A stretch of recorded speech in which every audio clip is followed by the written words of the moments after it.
Hello students, welcome back. In the last session we have studied about different selector forms. In today's session we will study about CSS properties. There are different properties in CSS which can be applied to HTML elements, and we have applied some properties in our previous sessions in the example programs. Properties like we have applied a color property, we have changed the color of HTML element. Even some font properties also we have seen in the last sessions. Today we will study in detail about these properties. So let's start.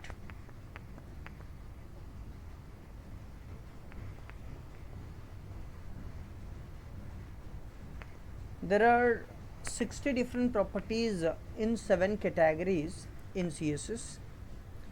These properties can be used to make our website more interactive and very attractive. So the properties or 7 categories are fonts. Again, in this fonts category we have different properties inside font categories like font size, font style and all. We have a category like list, alignment of text, margin, colors, background, border. So these are 7 categories into which we have 60 different properties, and this is as per the CSS1 specification. In CSS2 and CSS3 specifications some more properties have been added to it.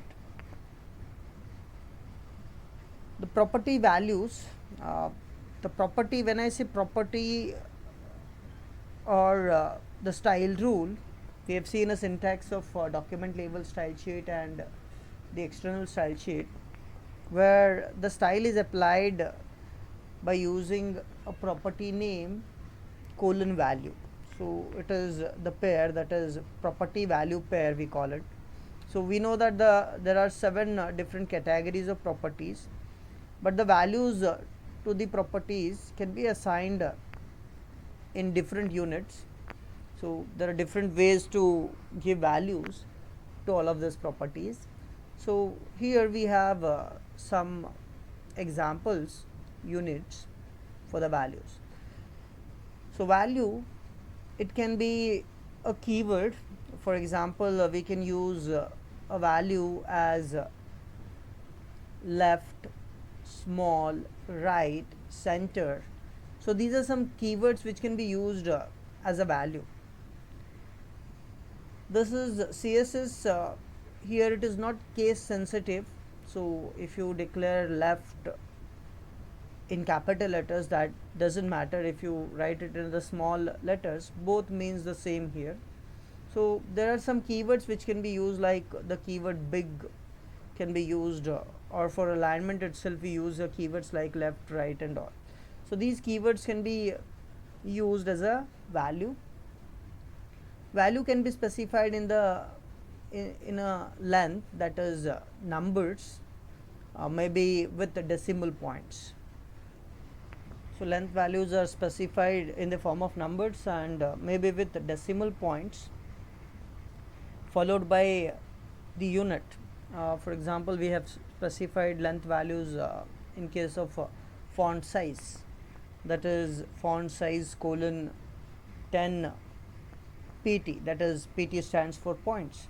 We have some units here which can be used for length values, units like pixel, inches, centimeters, mm and so on.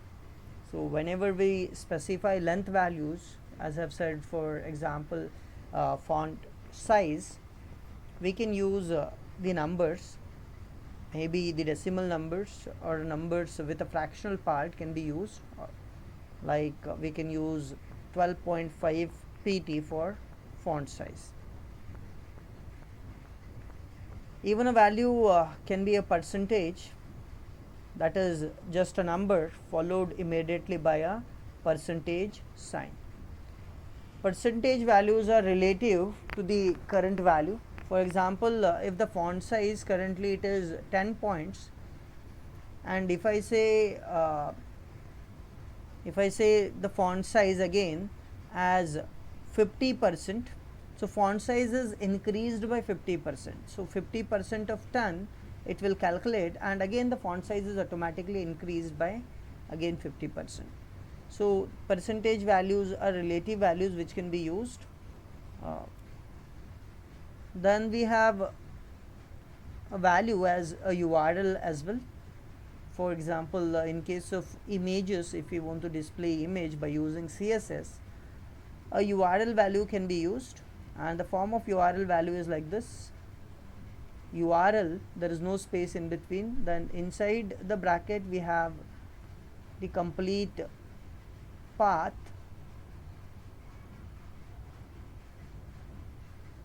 of an image or a document which we want to display. Then the color values, it can be a color name. So we have some standard color names like red, green, blue, black, which can be used, or it can be a combination of 3 different colors by using RGB.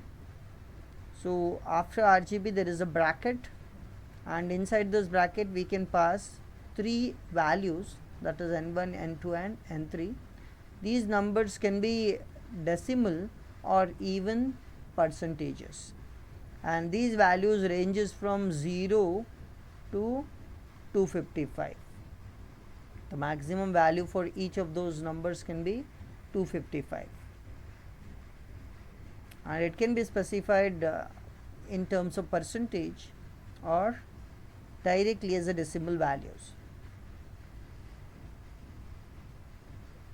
A color value can also be a hexadecimal number. So color can be specified as an hexadecimal number, as we know, and the form of that hexadecimal number is this hash symbol, which is followed by 6 digits. Okay, so that is hexadecimal numbers that represent a particular color. Property values are inherited by all nested tags unless overridden. If a property value is assigned to a top level tag, then it is inherited by all the nested tag inside that tag. If we have a paragraph, if we have a tag, say consider paragraph tag itself, and inside the paragraph tag we have some other tags which are nested, then if some property value is assigned to a paragraph tag, that is applied to the nested tags as well. Now that is about the property values. So values can be specified in different forms. For different properties the value is specified in a different form, and we have seen some forms like keywords, where we have some predefined set of keywords which can be used as values. Then values in form of length, like numbers, numbers with decimal points with some units can be specified, or a value can be a percentage, a URL. For colors, a value can be the colored name, again predefined set of color names we have, or it can be a RGB value. A value for color can also be an hexadecimal value. Okay, so these are some different value forms which can be used. Now we will go through different font properties one by one. We have seen 7 categories of properties, CSS properties, and we will go through those properties. The first category we have seen in that list was the font property. So we will see some font properties which can be applied to HTML elements. The first in that case, it is the font family. The font family. So value is a list of font names. So value to font family can be a list of font names. The browser uses the first in the list. So we can specify multiple font names to the font family. For example, font family : Arial, Helvetica, Courier. So you may say, why multiple font names? Because if we are specifying multiple font names, which font name exactly the browser will use? As it is said, browser uses the first in the list it has. Then why to, if it is using the first one, why to use the other two in this example? Because some browser may not support that font. which we have specified at the beginning. If it is not supporting the first font, it will go to the second font, it will go to the third font, and so on. That is the reason multiple different fonts can be specified in the font family. We can even specify generic fonts like serif, sans serif, cursive, fantasy, monospace, and so on. In case of generic fonts, these fonts has some different fonts. These are all generic. So in serif we have different fonts. In sans serif it is a family of fonts actually, sans serif, cursive and all. So from that family a particular font is applied to the HTML element which is for which we have specified it. So as it is said, browser has a specific font for each of these generic font families. Okay, let us see how font family can be applied with an example now.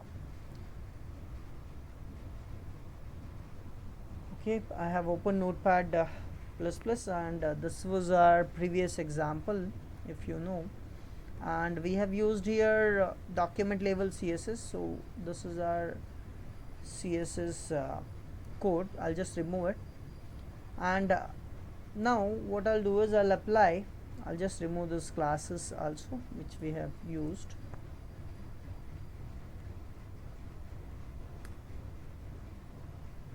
Okay, let it be.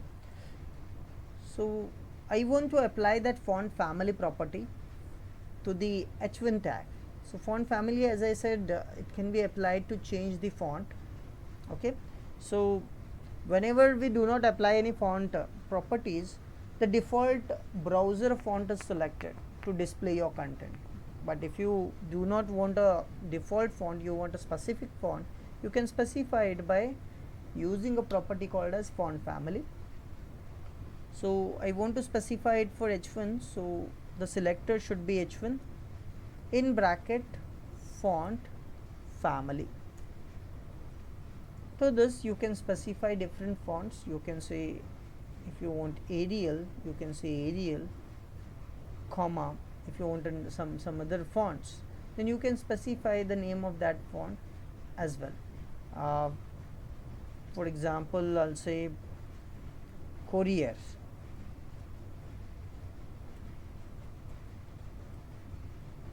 Okay, so we will add only two fonts here. So if browser supports Arial, it will take Arial, otherwise it will go for Courier. If browser doesn't support both the fonts, it will go for default font. Okay, so we have applied it, a font family. So let us view the result.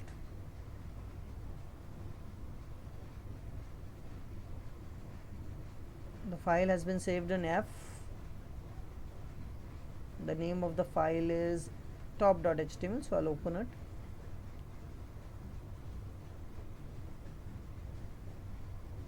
Now you can see the font. Looking at the font, you will say that the Arial has been applied. The font Arial has been applied to DMS Minerals College of Computer Application. Now if I change the sequence was Courier comma Arial, Arial comma Courier. So if I change it and if I say Courier comma Arial,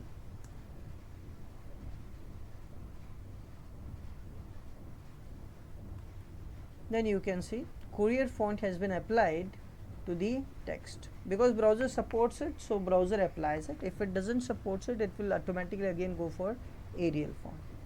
So this is how we can apply a font family to the HTML elements. Now there are different other font properties. Okay, there is one more important thing about the font name which we have specified. If a font name has more than one word, it should be single quoted. This is important because if we have a font name like Times New Roman, where we have a space in between the font names, Times space New space Roman, in that case the value has to be specified in single quotes. Then we have a property like a font size property. The possible values a length number or a name. Even a name can be used. The keyword values can be used for font size, such as smaller, xx large, etc., or the number values like 10 points, 30 points, or 30 pixels can be used as a value. We have already gone through a font size earlier, so I'll directly move to the next property, that is font style. A font style property can be applied. The values can be italic, oblique, or normal. Okay, so let us go through a font style property. So I'll just move back to my example, and here first I have applied font family, then I'll give a semicolon, and I will apply another property, that is font style.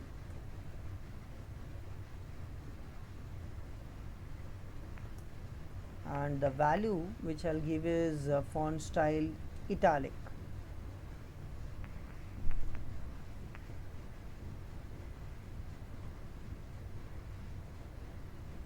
Okay, so saved, let us execute. Now you can see the text has been italicized because we have given a font style as italic. Okay,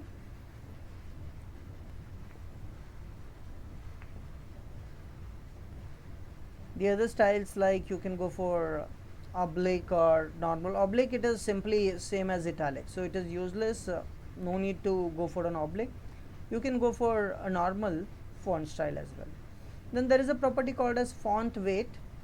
So this simply specifies degrees of boldness, and the value can be, it can be a keyword like bolder, lighter, or bold, normal. Bolder, lighter will act relative to the current font weight, so it will make more bolder font or more lighter font than the current one, whereas bold and normal has some specific parameters according to which the fonts will be set to bold or normal. Even a font weight can be specified as multiple of hundreds. We can specify the number between 100 to 900. So 900, it is a bolder font. Okay, so degree of boldness can be specified by using a number which is multiple of 100. So let us see this font property as well, font weight.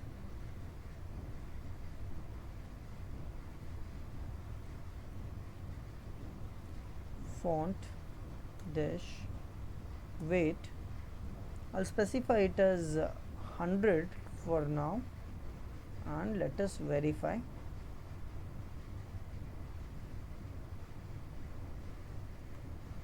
Okay, so this is 100, which is almost equivalent to normal, you can say. Then if I increase it by, if I say 500,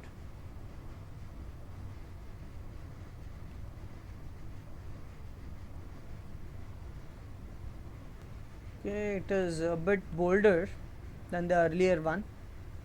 So we can specify the font weight in the form of the values, that is multiple of hundreds, or we can use the keyword values as it is said. We can go for values like bold, normal, bolder, lighter. There is a property called as a font property, which is called as font shorthand. Means this can be used to apply a list of font properties together. We have seen the font properties like font style, font size, font weight, which have been specified separately, but all of this can be specified together by using a single property name. The name is font. For example, it is given, we can directly specify font colon bolder 14 points, Arial, Helvetica, and so on. But the sequence or the order is important here. The order should be, first we need to specify style, in this case it is bolder, then we have to specify weight, okay, then the size, and then the names of the font. We can skip some, but it has to be in sequence. Like in first example, actually the style has been skipped. Directly we have started with weight, font weight, then size, then the font names. Okay, so we can specify all of the properties, font properties together by using this font shorthand property.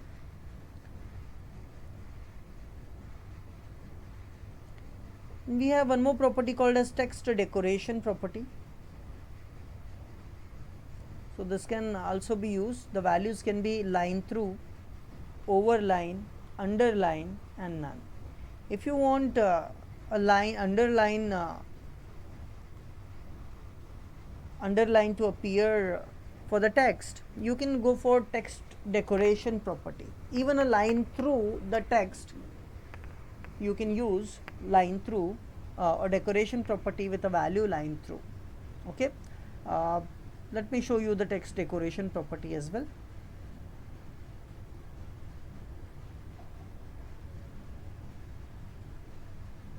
I'll use it here. Text dash decoration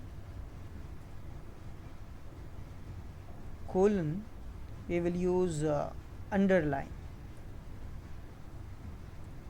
Okay, now let us verify the output. Now we have an underline. Can you see an underline? Yes, this is because of the property text decoration and the value is underline. There are other values which you can try out, that is line through, overline, etc. A property that is letter spacing can also be used. The value is any length property value. Letter spacing, that is spacing between the letters in the content of the HTML element, and for that the value can be any length value. For example, if I say letter spacing colon say 10 pixels, okay,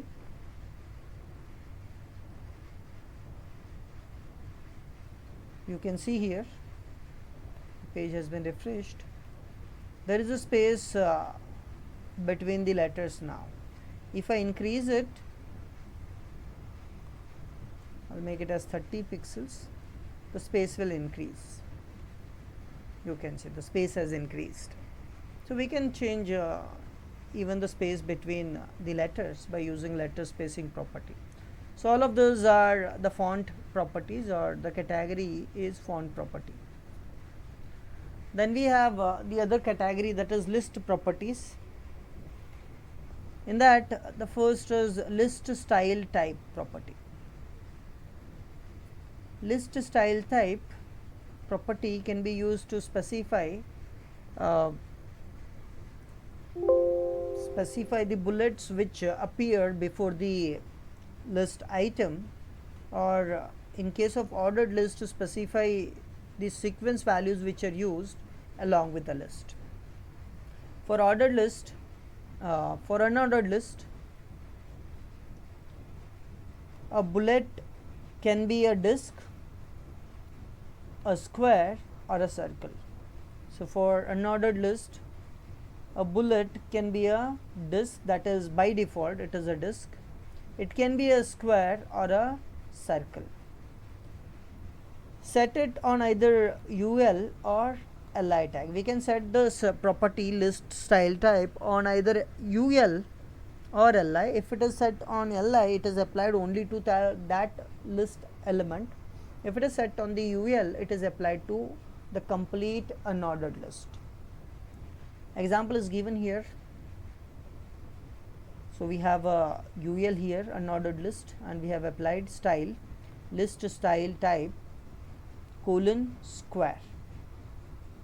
So it will display all the list elements in a square bullet. So even in our example we have a list, So we will apply this to that example. So here if you look at, we actually do not have unordered list here, we have an ordered list. I'll convert that ordered list into unordered list and we will apply the list style type. Okay, so I'll just change this OL to UL so that it will be unordered list, and I'll close the UL. Okay, so now if I execute it, you can see we have bullets instead of numbers. Still the inner elements are ordered list elements, so it can be a mix of ordered and unordered list, doesn't matter. Now by default you can see it is showing a disk, that is a filled circle, but you can change it by using list style type property. So I'll use here list style type. So I want to apply it for UL, so I'll say UL in flower bracket list dash style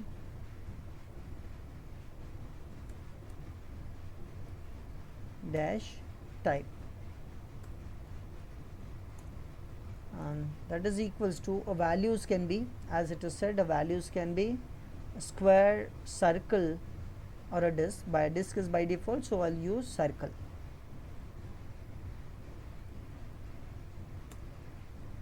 Okay, so that is done. Let us see how it looks. Okay, I'll refresh the page. Now you can see the bullet has been changed, now it is circle. So like that you can even change it to square as well.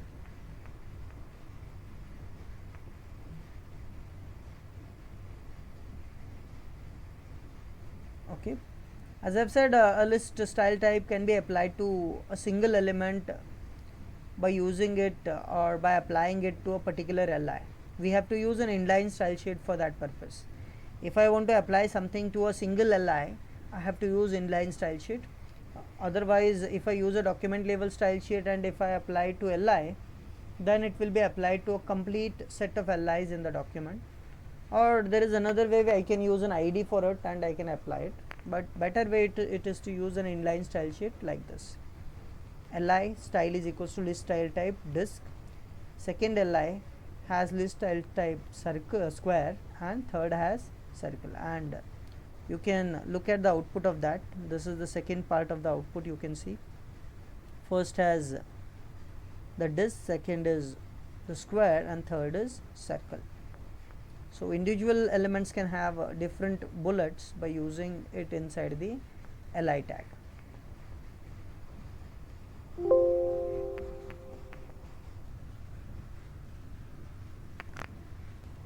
Apart from those three different bullets, we can even use an image as a bullet. If we have to use an image as a bullet, the syntax is we have to use a property that is list style image. For the three different bullets, that is disk, circle and square, the property name was list style type. But if you want to use an image as a bullet, then you have to use a property name list style image. Remember, the property is different, it is list style image. The value is also different. The value is URL here, which specifies the location of an image which you want to display as a bullet. So URL in bracket bold.jpg, this is an image name which we want to display as a list bullet. Okay,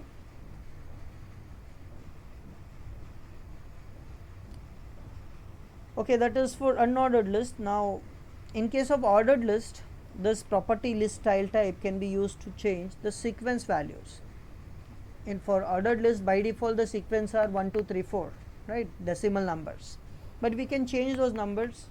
We can make it as the Roman numbers or the uppercase Roman or a lowercase Roman or so on. So how it can be changed? So here some property values are given.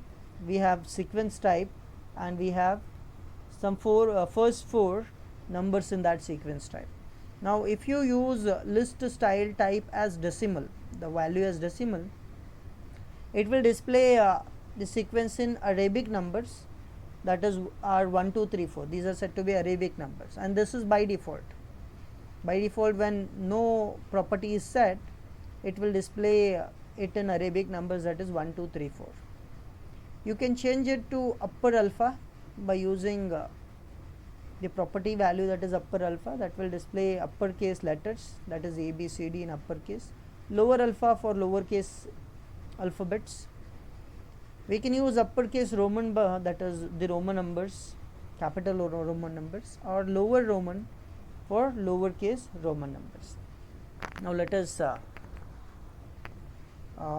see this, how this will appear. Okay, I'll use the same example, and we will apply a full upper alphabets for our numbers. So this is, if you look at, by default it is showing 1 and 2, so we will change it to upper alpha,